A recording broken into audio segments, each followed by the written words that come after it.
ओम नमः शिवाय। दोस्तों, स्वागत है आपका अपने YouTube चैनल पर। आज हम बात करेंगे शिव भोलेनाथ के सोमवार की व्रत कथा के बारे में। बहुत समय पहले की बात है। एक नगर में एक अत्यंत धनी और प्रसिद्ध शाहूकार रहता था। उस शाहूकार के पास असंख्य धन और संपत्ति थी। बड़े बड़े घर थे और उसके पास नौकर चाकर की भी कोई कमी नहीं थी। उसकी संपत्ति, यश और ऐश्वर्य की चर्चा पूरे नगर में होती थी। परंतु उसके जीवन में एक बड़ा दुख था। उसके कोई संतान नहीं थी। संतान ना होने के कारण वह और उसकी पत्नी हमेशा उदास रहते थे। संतान प्राप्ति के लिए शाहूकार और उसकी पत्नी ने अनेकों उपाय किए। वह तीर्थों पर गए, साधु संतों से आशीर्वाद लिया, अनेक प्रकार के व्रत और तप किए, हर विद्वान और छानी से उपाय पूछे, हर मंदिर में पूजा की और भिन्न चढ़ाई, किंतु उनकी इच्छा पूरी नहीं हुई। संतान के अभाव में उनकी संपत्ति और यश भी उन्हें अधूरा लगने लगा। दोनों पति पत्नी हमेशा उदासी में ही डूबे रहते थे। एक दिन उसी नगर में एक साधु महाराज जी आए। साधु के चेहरे पर तेज था। उनकी बातों में अलौकिक शक्ति प्रतीत होती थी। शाहूकार ने सोचा कि क्यों ना इस सिद्ध साधु से ही अपनी समस्या का समाधान पूछा जाए। वह साधु महाराज जी के पास गए और अपनी समस्या बताई। शाहूकार ने साधु से कहा, महाराज, मैंने जीवन में बहुत कुछ पाया है, लेकिन एक संतान का सुख नहीं मिला। मैं और मेरी पत्नी हर संभव उपाय कर चुके हैं, परंतु कोई फायदा नहीं हुआ।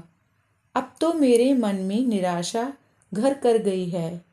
साधु महाराज ने उसकी बात ध्यान से सुनी और कहा, तुम्हारी मनोकामना अवश्य पूरी होगी, लेकिन इसके लिए तुम्हें भगवान शिव का सोमवार का व्रत करना होगा।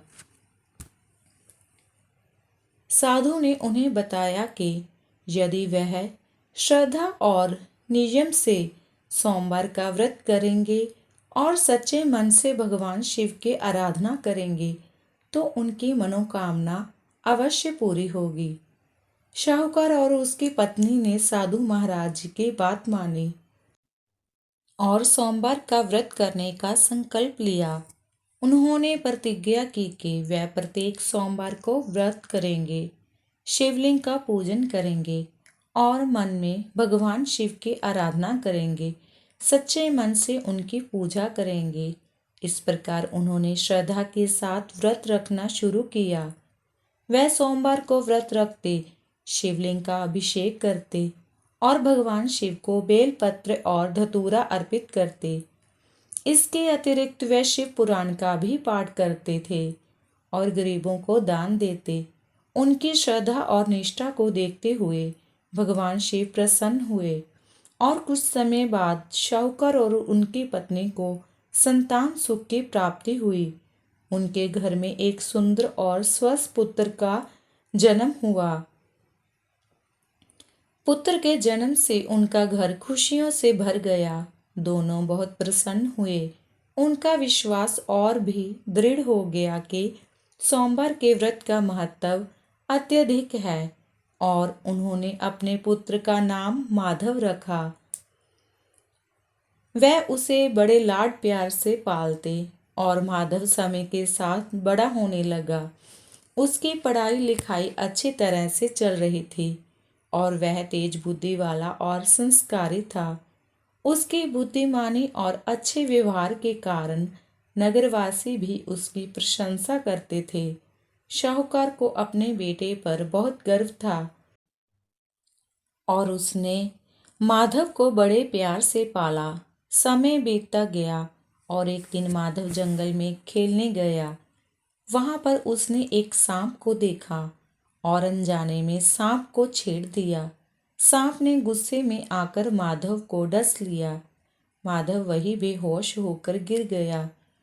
उसके साथियों ने यह खबर शाहूकार को दी। शाहूकार और उसकी पत्नी ने अपने बेटे को बेहोश पड़ा हुआ देखा तो वह दुख और शोक में डूब गए। उन्होंने वैद्य को बुलाया, परंतु माधव की जान नहीं बच सकी। माधव की मृत्यु ने शाहूकार और उसकी पत्नी के जीवन को अंधकार में डाल दिया। उनका संसार उजड़ गया। उन्होंने फिर से सोमवार का व्रत करने का संकल्प लिया और भगवान शिव से प्रार्थना की कि उनके पुत्र को पुण्य जीवन प्रदान करें। उन्होंने कई सोमवार तक व्रत रखे और भगवान शिव की पूजा करते रहे। उनकी भक्ति, श्रद्धा और सच्ची तपस्या को देखकर भगवान शिव अत्यंत प्रसन्न हुए और प्रकट होकर उनसे बोले, हे शाहूकार, तुमने सच्चे मन से मेरा व्रत किया है और कठिन तपस्या की है। मैं तुम्हारी श्रद्धा और भक्ति से बहुत प्रसन्न हूँ। तुम्हारी मनोकामना अवश्य पूरी होगी। तुम्हारा पुत्र माधव पुण्य जीवित हो जाएगा। भगवान शिव की कृपा से माधव को नया जीवन मिला। उसे पुण्य जीवित देखकर शाहूकार और उसकी पत्नी का हृदय खुशी से भर गया। उन्होंने भगवान शिव को धन्यवाद किया और व्रत की महिमा का अनुभव किया।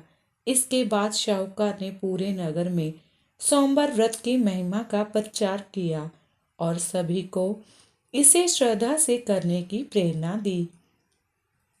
इस प्रकार शाहूकार की कहानी का यह संदेश है कि सोमवार का व्रत करने से भगवान शिव की कृपा प्राप्त होती है और हर तरह की समस्याओं का समाधान होता है। दोस्तों, मुझे उम्मीद है आपने यह सोमवार व्रत की कथा पूर्ण श्रद्धा और विश्वास से सुनी होगी। अगर आपको हमारी ये आज की वीडियो पसंद आई है, कृपया वीडियो को लाइक करें। अगर आपने अभी तक हमारे इस YouTube चैनल को सब्सक्राइब नहीं किया, कृपया चैनल को सब्सक्राइब करना ना भूलें और अपने दोस्तों और रिश्तेदारों को शेयर जरूर करें। मिलते हैं आगे ही एक और नई कथा व कहानी के साथ। तब तक के लिए ओम नमः शिवाय।